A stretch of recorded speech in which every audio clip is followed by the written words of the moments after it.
The title race ended in a fog of red smoke and a 90th minute hat-trick from a wonder kid that is simply sensational and somehow only 20 years old. In a match where you'd think that nerves would get to these players, they scored 5 goals and looked no different than they have done in the entirety of 23-24. Even though we all saw this coming, the reality of Bayer Leverkusen winning their first league title in their 120-year history only hit when the Bay Arena was already flooded with home fans. Xabi Alonso took over as the Bayer Leverkusen coach halfway through the 22-23 football season, and a year and a half later, Bayer Leverkusen were confirmed as Deutschmeister before they lost a single match. As of the 23-24 season, they hold the record for the longest unbeaten run in the top 5 European leagues. At the time of making this video, 44 games and counting. A record that's been put together by immense hard work and a large amount of black magic.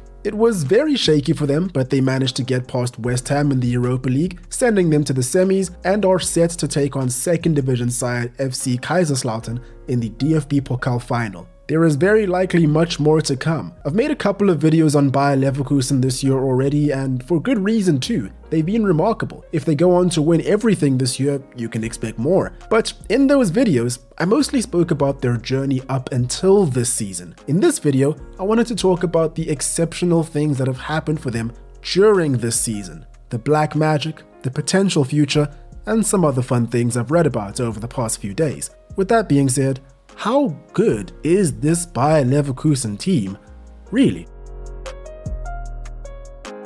Hello everyone, truly hope you're all doing well. Welcome back to the channel. On the way to the title deciding match, the team bus slowly made its way through the crowd of highly excited fans. Not nervous fans, that's for sure. They had nothing to worry about. They were just there to party. I've never been to Leverkusen, but from what I've heard, it's not exactly party central. A population of roughly 165,000 and best known for the pharmaceutical company that happens to own the club. This achievement is nothing short of miraculous. It's one of those moments that you can't help but admire from a fan perspective, unless you're a fan of Bayern Munich, Cologne, or Borussia Mönchengladbach. And while we're on the topic of the fan perspective, this is a victory that nobody expected. It's quite telling that even when Leverkusen were pulling ahead in the title race, 5 points, 8 points, even more in the lead, people were still sensing that it was possible that Bayern did the impossible. Ask anyone in Germany about the league and you'll hear this more often than not. Honestly, you'll likely hear it next year too. Everyone always thinks that Bayern will find a way to win it, somehow. And you can't really blame people for thinking that. That black magic has been at the Allianz for over a decade. However, it was Leverkusen that had black magic on their side this time around. In January against RB Leipzig in the league at the Red Bull Arena, Leverkusen were trailing at half-time, and it looked too steep a mountain to climb. According to Simon Rolfs, managing director at Leverkusen, we only had 13 available players. Half the squad were injured or at the Africa Cup of Nations. Things weren't going for us. If there was ever a time to drop points, this was it. But it didn't happen. They fought back to 2-2, and in the 91st minute, Piero Hincapié secured a famous 3-2 win away. Unbelievable.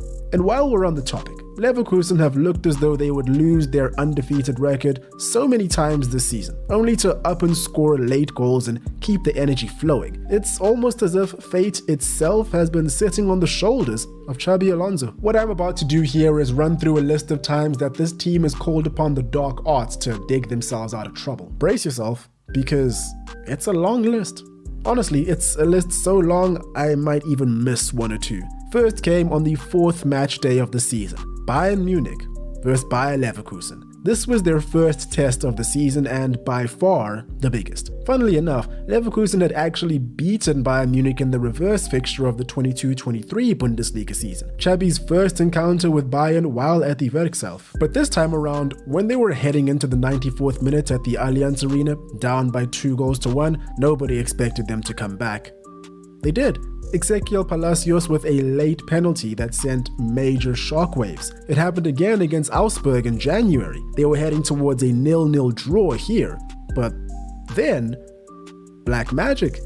Same time, 90+4, same guy, Ezequiel Palacios. In the DFB Pokal, it was the same story. SV Sandhausen, second round, 2-2 at 84 minutes played, 5-2 at 90+2. VfB Stuttgart in the quarterfinals, 2-2 at 89 minutes played. Jonathan Tah then steps up with a towering header to make it 3-2 a minute later. And I'm sure you get the idea by now, but the Europa League has been no different. Their biggest victims are Azerbaijan club Karabakh. Shame on Leverkusen because they produced late drama against this team not once, not twice, but 3 times. First in the group stages, then in the round of 16. Patrick Schick, who missed out on much of the early season through injury, showed that he was not to be forgotten. In the second leg of the round of 16, Karabakh were up 2-1 in the 92nd minute. This man rifled it in the 93rd minute and in the 98th minute. And then the most recent exhibit of black magic, West Ham in the quarterfinals of the Europa League. Back against the wall, with a goal down and being pressed away from home. 89th minute equalizer to keep the unbeaten streak alive. Jeremy Frimpong, who should have scored 3 in the second half at the very least, got that goal. They can't keep getting away with this. The frequency that this all seems to be happening at is astounding. Whatever Chabi is feeding these boys, it's working.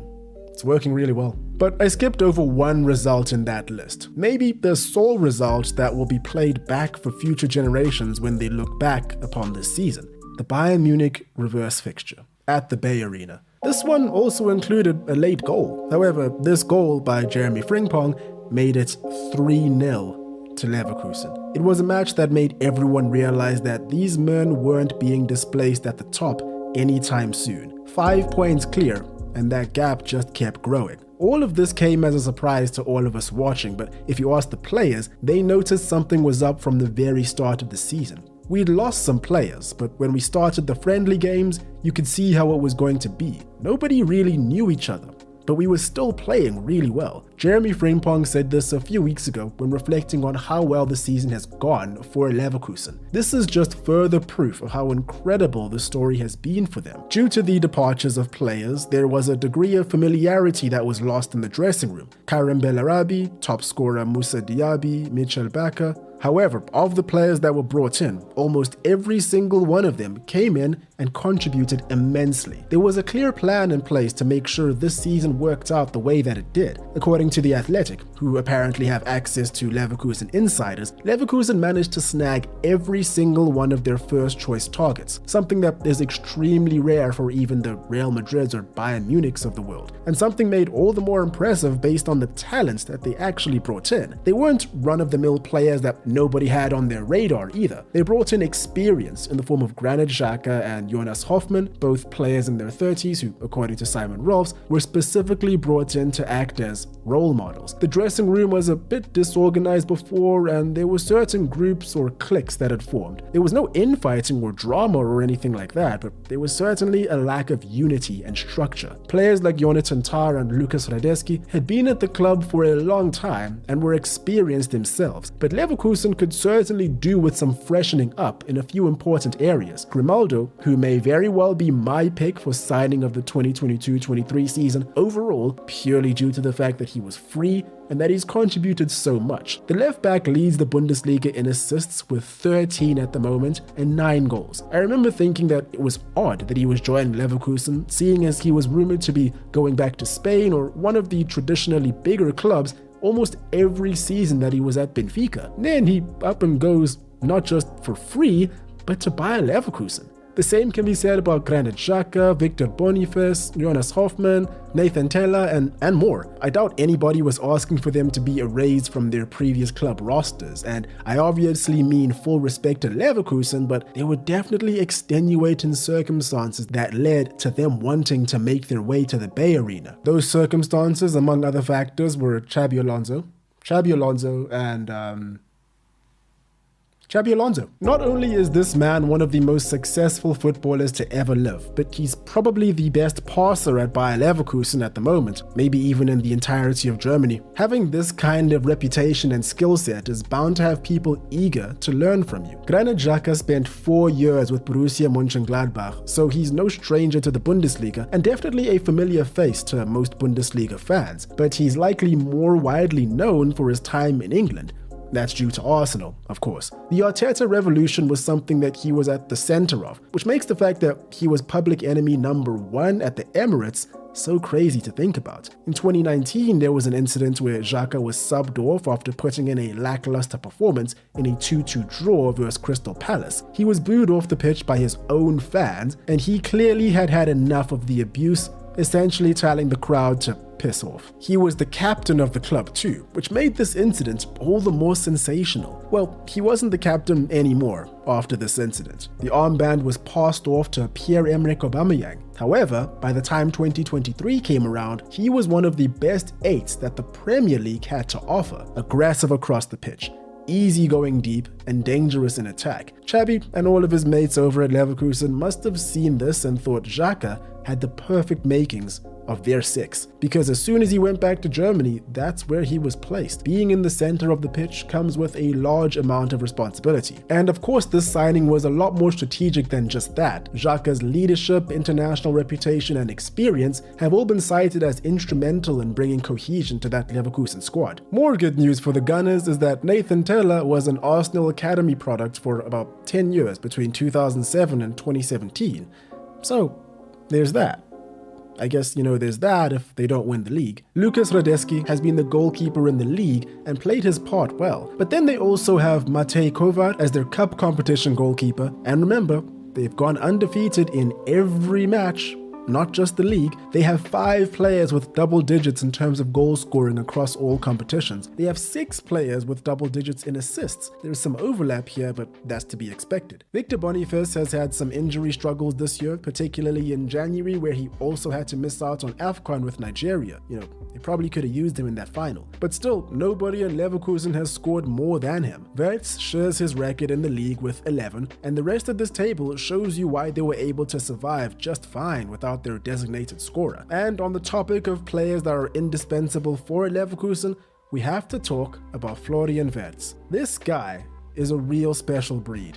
One of those wonder kids that hasn't lost the hype around him and actually turned out to be a superstar. He had some quiet time in 2022 after suffering an ACL tear and was out for about 10 months. He even missed out on the World Cup after being named in Hansi Flick's squad, but had to withdraw due to the injury. I rate if they had this version of him in Qatar, things may have ended differently for Germany. But all the same, you have to imagine he'll get his chances at the Euros. There are so many great things that can be said about Florian Wirtz, to the point where his hat-trick on the day that decided it all was really fitting. I mean, yeah, a hat-trick is always a really good thing to see, but it wasn't all that surprising. The top spin that he got on his second goal, that wonder goal, it was outrageous. And I must admit, it tickled me a little to see him basically have to tell grown men that were invading the pitch to cool it down until the final whistle. It just so happened that the ref didn't think it was possible to get the invaders off the pitch and decided to blow the whistle right there and then. It really looked like an insane atmosphere. It's been 22 years since 2002 where Leverkusen were runners-up in the Bundesliga, the Champions League, and the DFB Pokal, all in the same season. And we've been constantly reminded of this showing all the way throughout this season. That and all the other failures over the years. With this team, this combination of grit, spirit, and determination, Leverkusen were able to overcome one of the saddest curses in the world of football. A team labeled Leverkusen for so long, no more. On a final note, I've made a point not to talk about Bayern Munich or Harry Kane that much in this video, purely because it's not really their time to shine. They're not in the limelight right now. But I do feel like I have to, at the very least, mention just one more record that Leverkusen has left in the mud. Kingsley Coman's crazy consecutive winning streak. Coman is 27 years old, and believe it or not, he has won a league title in every single season of his career. 2 for PSG, 2 for Juventus, and 8 for Bayern Munich. It's a wild stat. There was even a year when he moved from Juventus to Bayern Munich and was eligible to collect a winner's medal for both teams, and did exactly that. 2015-16 really goes to show that Harry Kane's curse was more powerful than Coman's record. Unluckiest man in Germany. This season has been an unbelievable journey for Bayer Leverkusen, and the fact that Xabi Alonso is staying on for at least another year, I think that bodes well, insanely well, for their future progress. In all reality, Bayern Munich will recruit heavily and aim to right their ship, and they probably will. But that's a topic to cover in the far future. And even further, Leverkusen are in good shape to win even more this season. But if I'm being honest, what they've already done is insane. Everything else is just gravy. Invincible or not, they will forever be immortal. And there we have it. Let me know what you guys think about this Leverkusen side and their incredible journey. That's all for me today. Really hope you guys are doing well, having a great day. Cheers, and I will catch you in the next one.